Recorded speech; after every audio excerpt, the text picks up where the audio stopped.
Jama'a assalamu alaikum, barkanmu da warhaka, barkanmu da sake saduwa da ku a wannan tasha mai albarka wato Victory Hausa TV.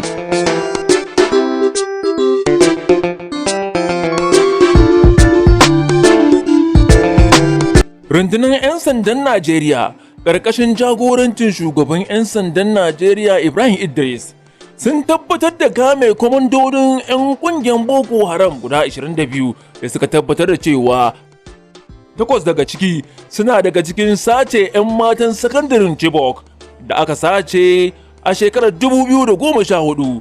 Wasu daga ciki kuwa suna kaiwa hare-haren ƙunar baƙin wake a jihohin Yobe, Adamawa da Maiduguri akan aikata mugayen ayyuka waɗanda suka hada da sace jami'an tsaro tare da yin kuma kwantan ɓauna domin hallaka jama'a. Kwamishinan 'yan sandan jihar Borno ya tabbatar da kame waɗannan mutane, inda ya ce kowanne daga ciki ya amince da laifin da aka kama shi da shi. Wannan yunkurin da jami'an tsaro ke yi musamman a wani lokacin da tsaro ta barbare, sojoji da sauran jami'an tare da goyon bayan gwamnatin tarayya na aiki tukuru don ganin an kawo ƙarshen wannan matsalar ta'addanci. Mukaddashin kwamishinan 'yan sandan jihar Borno Abba Kyari, wanda ya jagoranci wannan aikin, ya ce sun ɗau lokaci mai tsayi wajen binciko waɗannan mutane. Muna ta monitoring wannan abubuwan ya fi shekara. Mun yi gathering intelligence seriously a kansu.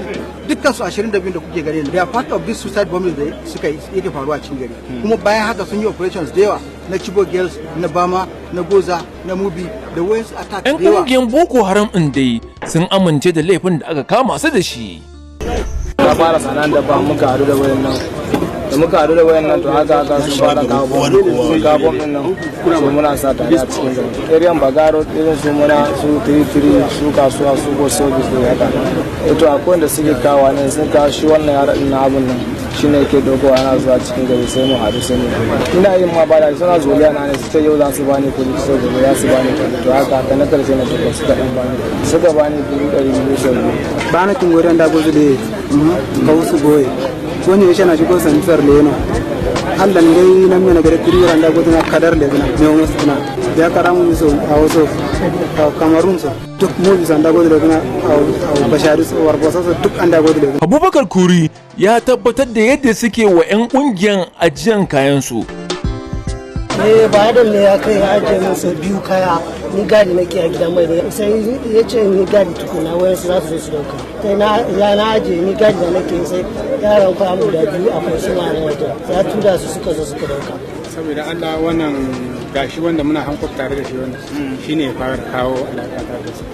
Ni ma wuci ne ina yanka da ya haɗa ni da wayansu kuma mutanensu suna zuwa suna kawo kuɗi in bai wayansu su je su yi cefane su kawo nan gidan namu su zo sai su dauka.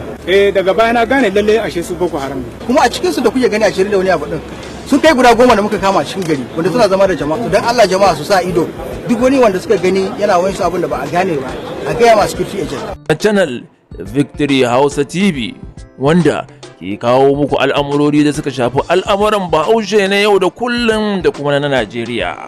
Wannan shine saƙonmu na yau. Jama'a sai a kula, a kiyaye da irin mutanen da za a dinga mu'amala da su. Allah shi kyauta.